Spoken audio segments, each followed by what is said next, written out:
yesterday. So he wanted me to talk about education and how we can prevent child sexual victimization. So first, just let me ask a question and a show of hands. Who here knows what grooming is? Raise your hand. All right, I'm going to call on someone if you raise your hand, so no.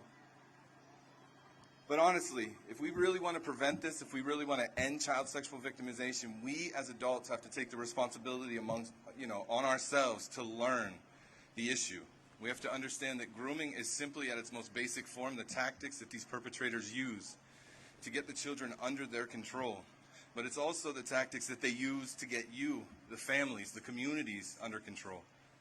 The person who sexually victimized me, my father, is known around the world as one of the most prolific child groomers because of what he was able to do, the amount of people he was able to fool and believe. And so, honestly, I'm just going to go back to that woman earlier at the park. I didn't hear anything that she was saying. But we all have to always be mindful that we're taking things that have been in the dark for hundreds of years, and we're trying to bring that into the light. And in doing so, we're going to upset a lot of people. A lot of people are going to be upset about that. I get it everywhere I go. And all I'm trying to do, honestly, is travel around, use my story in a way that helps protect children at all costs. I will continue to use my voice. I will continue to speak my truth until every single child in this world is safe from child sexual victimization. And that's what we all need to do. Honestly, though, we as adults, this rally is beautiful. All of you are beautiful. This is such a great thing to see. But we need more of this. And this isn't enough. Sam knows that. Sam knows this is just a start. This is just a small portion of what we're trying to accomplish. Because as Sam said earlier, he stole every one of my lines. So I think he probably read things that I wrote down, but I don't write anything down. I always have said from the very beginning, when I came forward with my truth, is that my healing process, what I'm trying to fight for, has to be for something bigger than myself. For all the pain that I've been through, for all the agony my family has been through, we have to make that represent something. It has to be for something. And what we've chosen to end this epidemic. There is no greater health crisis that we face as a people than child sexual victimization. At the core of all of our issues, we find child sexual victimization. We have to stand up and we have to hold people accountable. Not only the perpetrators, but those who don't want to talk about it. We have to bring this into the light. It's very uncomfortable to talk about. It's hard to talk about. But that doesn't mean that it's not happening. And it is happening. It's happening to our children. It's happening to children all around the world. We have to ask ourselves honestly, every single day, are you doing enough to prevent this? Are you doing enough to keep children safe? Only you can answer that question. For me, I ask myself that same question every single day, and every single day I come up with the same answer. No, I'm not. I can't be. Because as Sam said, 300,000 children are being sexually victimized in the United States each and every year. The government will try and tell us that those numbers are going down, but they're not. They're still going up. They'll tell us statistics of 1 in 3 girls and 1 in 6 boys or 1 in 20 boys. This is happening to boys and girls just at crazy rates. I don't care what statistic you want to use. It's happening to far too many. 1 is far too many. And I just want to take a quick moment. To get away from education side of this, but I just want to talk to the survivors that are here today, the victims that are here today. And again, I can talk about a lot of stuff, but this is the part where I get emotional. Because the number one thing that any of you or any of us as victims, survivors, have to understand and know is that you're not alone. Things like this show us that. Where you're at, no matter where you're at in your journey, in your process of healing, understand that what happened to you wasn't your fault. You didn't deserve it. I don't care what any church, any person tells you it means about you, what happened to you, it doesn't. What happened to us was not our fault, but unfortunately, it will be something that I can never get rid of. I can't go back in time and make it not happen. So it will forever be a part of me. But this is the message for every survivor to understand, is that while it will forever be a part of who we are, it never gets to define who we are or who we can become. Honestly, we have to rise up and stop putting people on pedestals. And again, I'm not going to go into the whole thing about church and whatnot, because it's just crazy that we're believing in something that we've never seen or known. But here we are, we can look at each other in the eyes each and every single day. And, you know, as Tanya said earlier, why don't we get back to that? Why don't we get back to worrying about each other, loving each other, caring for each other? Because every day what I see in this world, especially when we go into the, you know, politics and churches and everything, is that everybody is so judgmental. Everybody wants to point out how we're better than you and this and that, when at the end of the day, life sucks. Life is hard. It doesn't matter who you are, what you've been through. Life is tough. We all put up masks. We all try and pretend and we want to be something, you know, back to what Tanya was saying. We try and portray something to people. What I have found in doing what I do now, and just opening myself up and showing the world who I truly am, as broken as I still am, as much as I still am working on myself, it is the most beautiful thing that I can give, but it is even more beautiful what I receive back. Because when we do that, when we show our true selves to each other, that allows others to show their true selves to us. And we connect, and we bond, and we come together, and we start caring about each other. And that's what this truly is all about. If we want to end child sexual victimization, it comes down to education. Educate our children, talk to our children, continually talk to our children, but we as adults take responsibility and we educate ourselves. And we know what to look for in an abused child. We know what to look for in an abuser. And I saw some signs out here, and I've spoken with Sam, but the number one rule of any institution that works with children is never, ever, ever is there one-on-one child-adult interactions. And again, that's a very simple concept that I don't care what you believe about any institution, that I think that we all should be able to get behind. It protects the institution as much as it protects the child. So let's get on board and let's do this. And again, to the survivors, to the victims, if you haven't sought help and you are here today, know that help is available. Know that you deserve to heal from this, and you will heal from this. And know that I myself, as I travel everywhere and tell anybody, I am available and I am reachable. I'm not special in any way. I'm just a person who has been through some tough things, and I'm using those tough things to try and create some positive change, to try and make this world a little bit better place. That's what I'm trying to do. So you can reach me, you can find me. If you want to have a conversation, I'll be around here today, and I would love to talk to all of you. But I want to thank all of you for being here today, and I want to encourage all of you to meet each other, to walk around, introduce yourself to each other, people that you may not know. Tell each other, hey, I love you, because I can look at all of you, and I know none of you barely. But I will tell you this honestly from the bottom of my heart, I truly love you, and I care for you. So let's do that for one another. Let's keep connecting. And as we leave here today, let's go back into our communities, and let's keep this conversation moving forward. Let's continue to get this moving. We can end child sexual victimization. It's going to take our voices, it's going to take us coming together, and it's going to take us loving each other, and especially, finally, once and for all, loving and protecting our children. Thank you.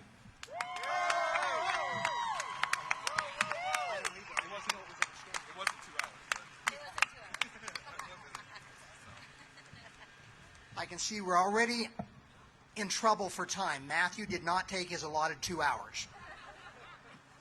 No, thank you very much, Matthew. Yesterday, I witnessed him being interviewed by a news reporter, and he made that statement of the number one thing we can do is eliminate the one-on-one interactions in the institutions that are out there. Eliminate the one-on-one interactions. And I'd been sitting there listening, enraptured by the wonderful wisdom and experience this man had to share. But he said that, and I thought, yes, we've been fighting for that for 2 years now. before I introduce the other speaker, I want to correct Matthew on a couple of things. First of all, I did not change the schedule 15 times. It was only 14. So that was an exaggeration. The other, taking your remarks, hey, look, I had at least one sentence in my remarks that was my own. So I should deserve a little credit. Anyway, I really appreciate Matthew being here and the huge, gigantic, powerful, courageous advocate that he is for the very cause that we are gathered here today. So thank you, Matthew.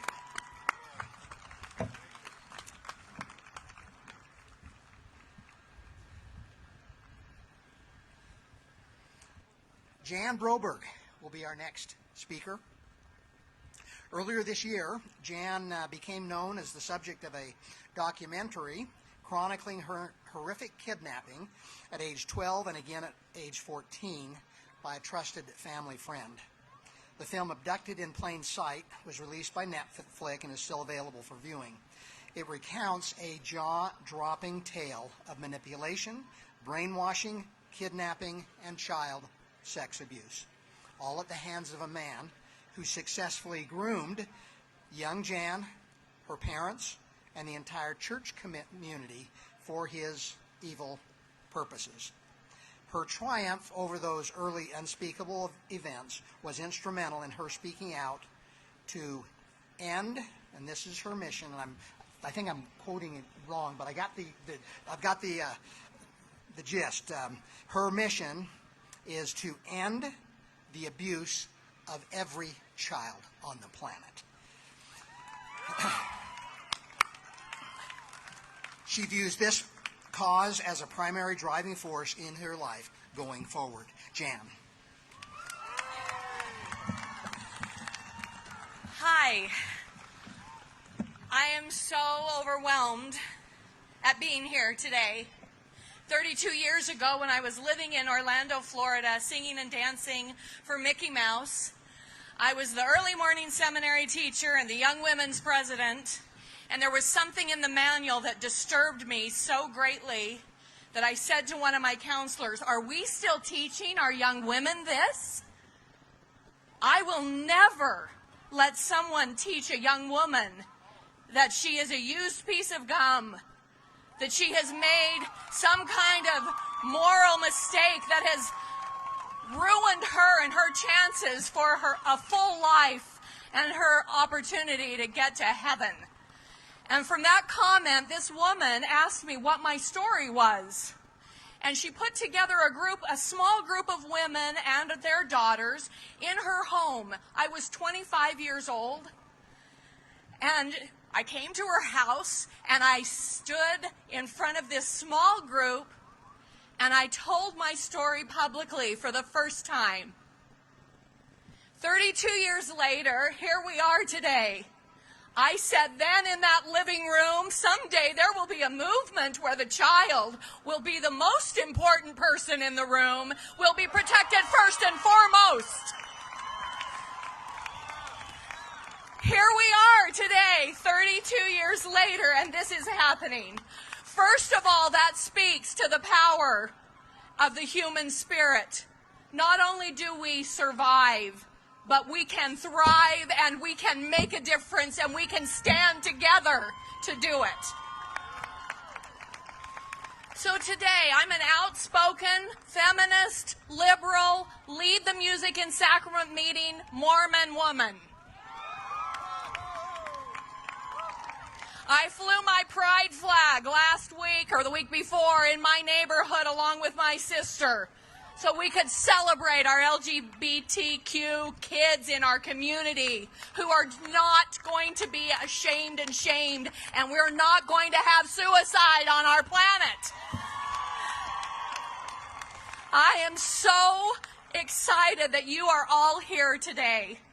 At 9 years old, my predator, who looked like a member of my church, who was married with 5 children, moved into my neighborhood. For almost 2.5 years, we did hundreds of activities with this family.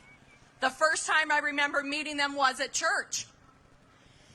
2.5 years later, He was like my second father, picked me up from my piano lesson to take me horseback riding, something we'd done many times, along with his oldest son, who was my age, who in my little diary back then in 1974, I had written an inscription that, oh, Jerry, his oldest son, held my hand today.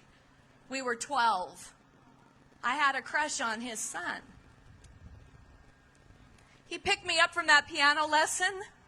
I jumped in the car. He handed me my allergy pill, which he had been instrumental in getting because, of course, he knew doctors and he wanted to make sure that me and my two younger sisters had allergy pills. This was a new thing, that you could take a little pill so that you wouldn't be allergic to horses, so that you could go and ride horses.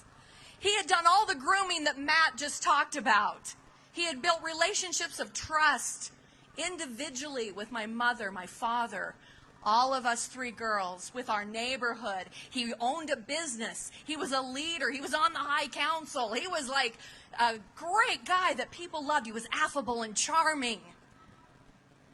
Every predator that I know, I don't know them all, but the ones that I know are, generally speaking, someone charismatic, someone service-oriented, someone that people would at first sight, of course, trust and welcome into their family circle.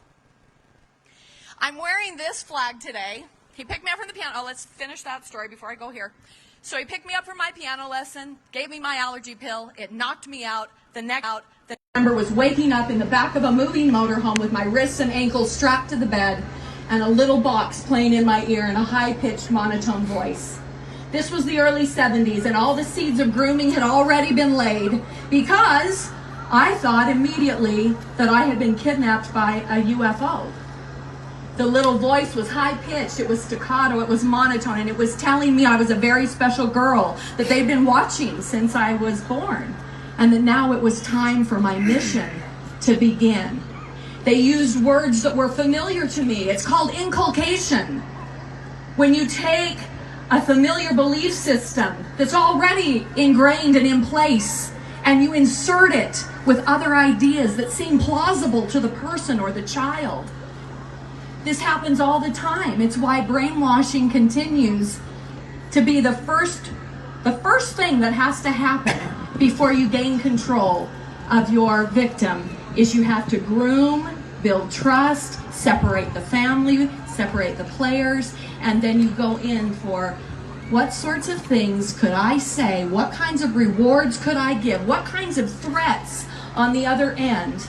And you layer that all together and you gain control over a child or an adult, and they don't tell. I had 12 ideal childhood years before this moment happened. I had been raised in a home that there was absolute unconditional love.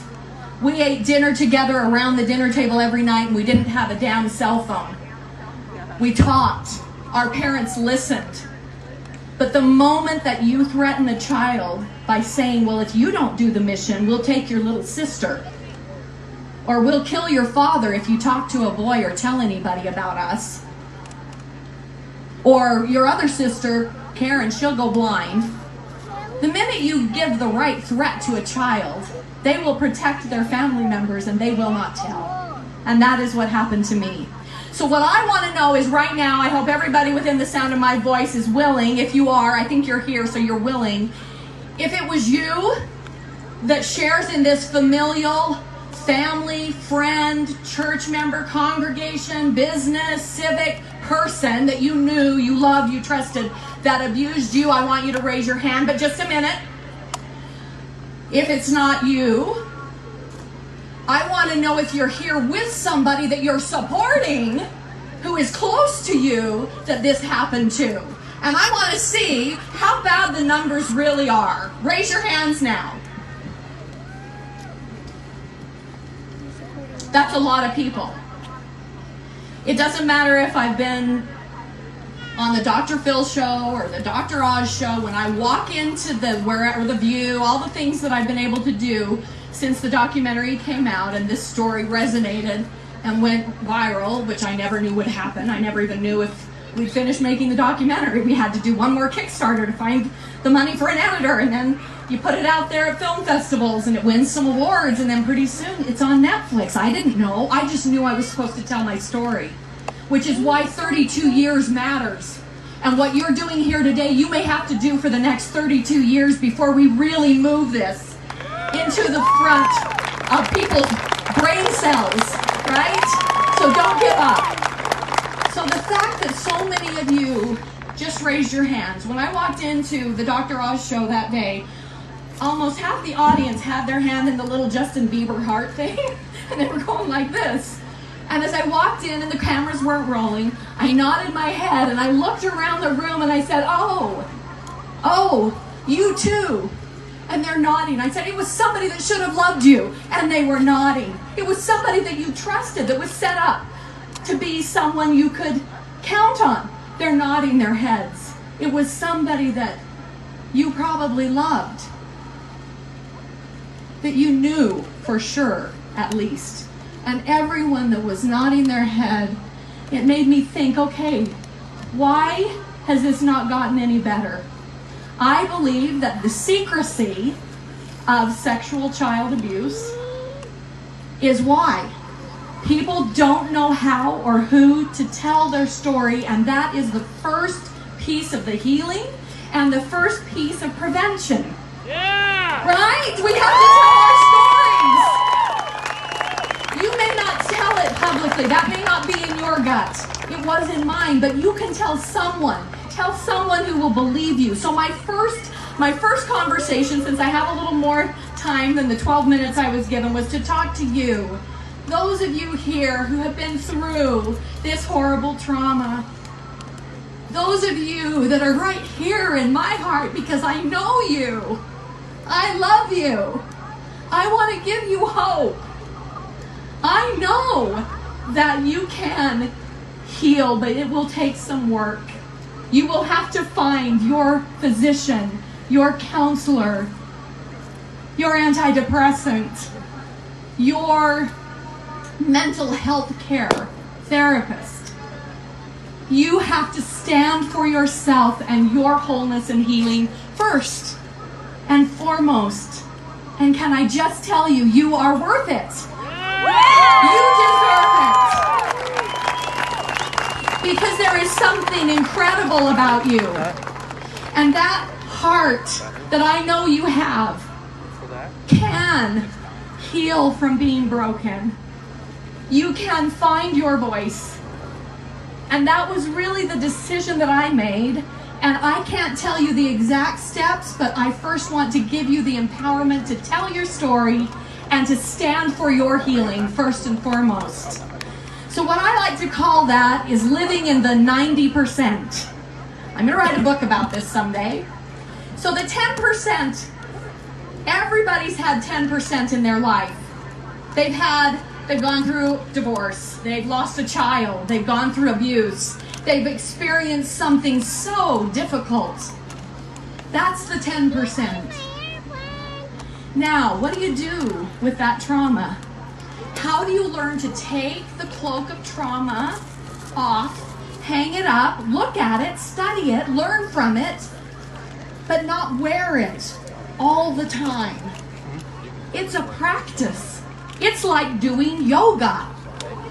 You have to practice taking off. Let's just take it off. And let's pretend we're hanging it up. And I can look at it and I can put it back on. If I need to protect myself and I need some empathy and sympathy and I need you to know what happened to me, I can put it back on. It's my choice. But it's also my choice to take it off. And maybe I can help somebody else. Maybe I can protect someone else by sharing my story, but I don't have to wear it all the time. So I invite you to go from the 10% over here to the 90% of the rest of your life over here. And to do that, you will have to find some help. You will have to find those that believe you, those that will care for you. But I want you to know it's possible because I live a life that I love. I have a family that stayed together. I was so lucky. I don't know how those of you who are abused by your parents manage, but you do. You find your way too. Now I want to go to the next part of my little speech here. Look at my flag. It's a big lion, right? It's so cool. Look over, if you go over there and you walk to the side, because I had to go find the bathroom when we got here, there's 2 huge lions at the stairs that are sitting and looking out over, this valley. I was born in July, the very end of July, so I'm a Leo. I was also born in the year of the tiger. So I got a lot of feline in me. I got a lot of mama tiger in me, and I've been an actress since the age of 6.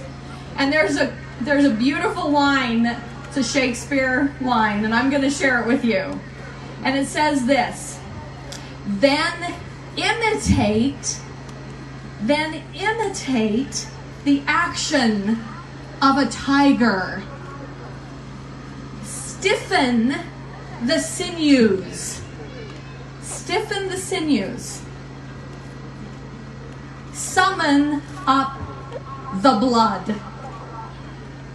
There's also another line from a famous classic show called Death of a Salesman, where he goes to the window and he opens it up and he yells outside, "I'm mad as hell and I'm not gonna take it anymore." These are not to be unkind words. These are words that are meant to empower you to use your voice. To use your voice, to become like a tiger. To become like a mama tiger. Those of you that saw my documentary, do you remember the scene in the courtroom where you're actually seeing me and my perpetrator that's like right here, sitting right here on the other side of the court? I mean, he's just right there, like this far away from me. I hadn't seen this man. I've been contacted by him many times through the years, through letters and phone calls, and there's a lot of the story that's missing. But I hadn't seen him in the flesh for 20, whatever, this was in 2004, 2004, and he's sitting right there because I filed a stalking injunction when he showed up in a van with a gun at a conference that I was giving at a university back then, in 2004. And so I had filed this stalking injunction. How did he know where I lived? How did he know where I was speaking? Well, he had moved. He had remarried a 2nd grade school teacher and was playing Santa, was back in the church and living an hour away from where this conference happened. He saw my face on a poster that I was giving the conference, and he showed up. And so when I sat in this courtroom, at first I was shaking like I was still 12 years old. Like, oh my gosh, he's sitting right there. And the judge is giving us equal time, because that's his job, to make our case. I never thought he would show up and contest my stalking injunction. And at one point during this whole inquiry, a question was asked about, some of the things that had happened through the years, and I was trying to tell my story. And then he got to say his piece, and he said something along these lines. Well, this girl who's made up this story has been telling this for years, and now I hear they're going to make a movie about it. I wonder how much money she's getting paid. Something snapped inside of the little girl that was the mother tiger, coming out into the forefront and wrapping the little girl in her arms, and all of a sudden that tiger inside of me took over. And I turned to him and I pointed at him and I said, "Mr. Berchtold, the only reason that I am sharing my story is to protect other families and children from monsters like you."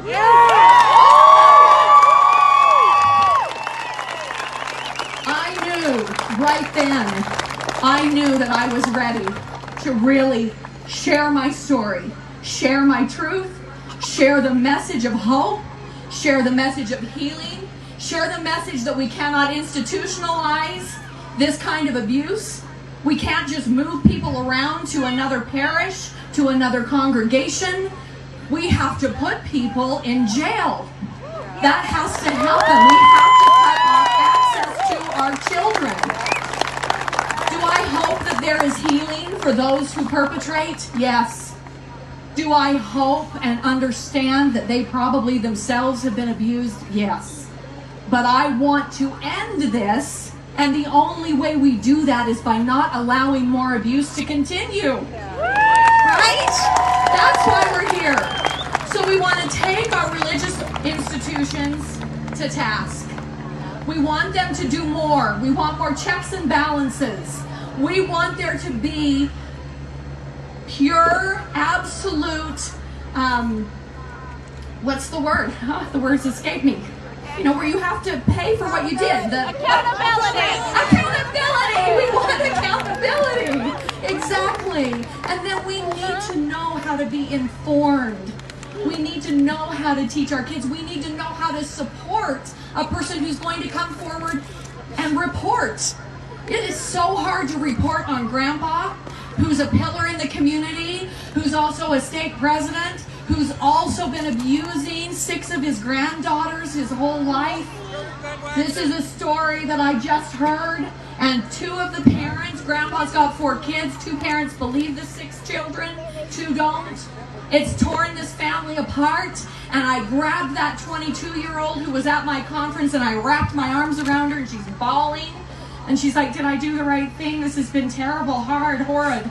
And I said, you, my dear, are the strongest person in this room. Sometimes we have to burn down a family system in order to rise from the dust like a phoenix.